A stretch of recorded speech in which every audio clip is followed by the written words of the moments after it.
Oh, what's up guys? Welcome to CR250 build, episode 3. Right now, I'm just getting engine components prepped to start the blasting and Cerakoting process, so it should be a pretty sweet episode. Let's jump into it. The first of the many steps in Cerakote preparation is fully stripping down every part that's getting coated. That means every bearing, every seal, and every stud. Cerakote has a pretty dirty cleanup process, which I learned while building the YZ300, so my goal for this project was to do as few batches of Cerakote as possible. I know I will have one more batch of black once I get the cylinder back from Millennium, but my oven can only fit so many parts as well, so this was a good sized batch 1. Cerakote states that each part should begin the curing process within 2 hours of the coating being mixed, and with the Elite series curing in the oven for 1 hour, this allowed me to do 2 separate batches in the oven with 1 mix of Cerakote. To prepare for blasting, I began by soaking all of the parts in a degreaser bath in order to loosen up some of that 20-year-old grime. From there, I scrubbed every part thoroughly in the sink to remove as much of the dirt as possible. This is important as it helps reduce the contamination of parts in the blast cabinet and get the most longevity out of my blast media, which isn't cheap. Finally, my last step before blasting is to run the parts through the dishwasher, which I found does a really good job at helping clean up those final hard-to-reach places. No parts washer, no problem. With the parts out of the dishwasher, let the blasting commence. I came to the party, I laughed at the jokes you made. I wish that I hadn't, 'cause now the joke's on me. I didn't come here just so I could watch. Bro, I'm trying to sleep. Why are you blasting parts at 2 a.m.?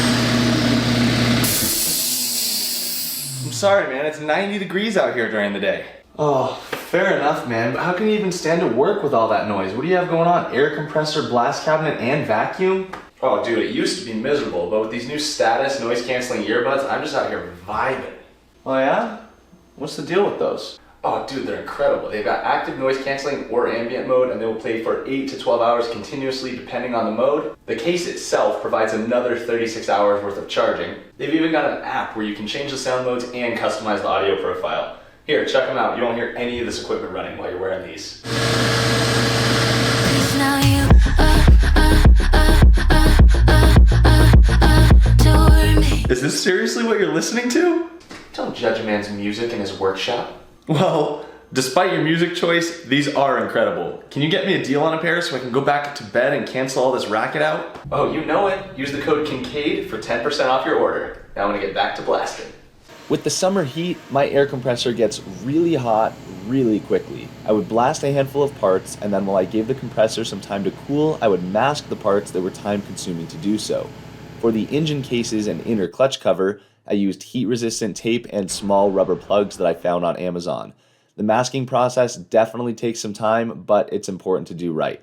The final step after blasting and before Cerakoting is the gas out step, where you put the parts in the oven for an hour at 300 degrees to burn off any remaining oils or residues that could negatively impact the Cerakote process. I cleaned up the clutch and ignition covers as well as grinded off the magnesium and made in Japan lettering just since I thought it was a cleaner look, and then after blasting those, it was time to Cerakote. For this batch of parts, I'm using the color Blackout mixed at about 15:1, going for a little bit more of a glossy finish. Right here, the garbage man shows up and asks if I want to bring my can out, so I'm out there with a respirator on as he waits for me and collects my garbage. What a guy. I learned a lot about applying Cerakote on the YZ300 build, and I felt a lot better about my consistency this time around.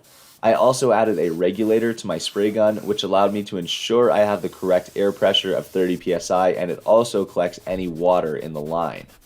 Like I said, I had 2 hours to get all of these parts in the oven, so once I finished spraying the first batch, I carefully racked them and placed them in the oven to cure before moving on to spraying batch 2. I flash cured the ignition, clutch, and RC valve covers for about 15 minutes just to harden the black enough not to spread when painting the red in. I bought this cool little pen tool from Cerakote which holds about 3 drops in the hopper and allowed me to draw the lettering right in. I did drink a fat monster from the hardware store right before this, so I was super afraid of making a mistake because I was all jittery, but managed to get it done. After curing, the last batch of parts came out of the oven to cool, and then I was able to remove all of the masking and see how everything turned out. I didn't have a plug that would fit the Kickstarter hole for the inner clutch cover, so what I did was actually super glue a quarter over the opening, which worked just fine, and it came out no problem once I was ready to remove it. Anyone want a black Cerakoted quarter?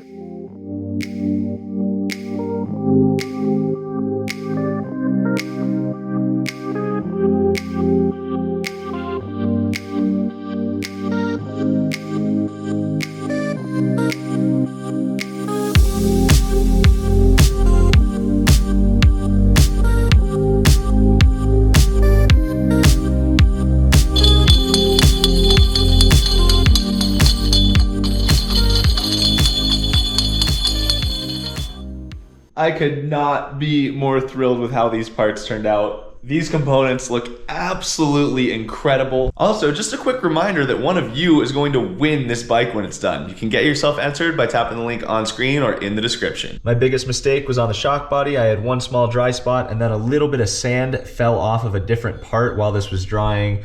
So there's a little bit on the body there, but won't really be able to see that, and overall everything came out so good. All right, what you see right here is the front fender and number plate from Monty's 2021 CRF450 on the Ride Engineering triple clamps for the 2002 CR250. So these are 47 millimeter clamps, but they're designed to fit 2009 to 2020 CRF front fender and number plate. So I wanted to do a test fit to see what modifications I'm going to have to do.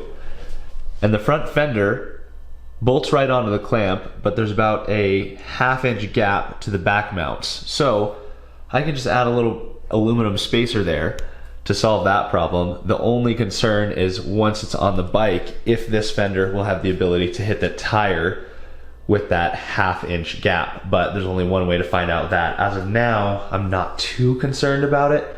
And then for the front plate, it slips right in as it does on the 2021 and up. So that's nice. But the mounting hole is just ever so slightly off. So I think what I'm going to do is just make a small aluminum piece that bolts to these two spots and then has a thread cert right there so that the number plate can just bolt right on. I think it'll be nice and clean, but I'm really stoked that I'll be able to get the 21 and newer plastics to work because I do like the look of these better than the 2020. There is my CR125 from a couple years ago for reference. I don't think that fender and number plate looks bad, but I think this one looks a whole lot better. Now just for a little sneak peek, because I couldn't help myself, there is our triple clamp with the fork tube in it. Before installing new bearings into the cases, it was very important to blow them out with compressed air and then clean them with soap and water to make sure there was no residual blast media left over. It would be a shame to put all this work in and then have a couple grains of sand destroy the engine, so this is a super important step. I was hesitant to include this clip because the last time I put my toes on the internet, it's all anybody in the comment section talked about. So feet pics coming soon. So right here I have a brand new crankshaft assembly from Wiseco along with a bottom end gasket and seal kit, but what we're after right now is these main bearings. I popped these bearings in the freezer so that when the case halves came out of the oven and I pulled the bearings back out of the freezer, they installed nice and easy, no hassle at all. The bearings just drop right into the hot cases. Now for the bearing retainer bolts within this engine, I will be using Stucknuts Thread Locker. They offer medium and high strength thread lockers. This company was founded in retaliation to Loctite because one of the owners of Loctite is actively shutting down trails.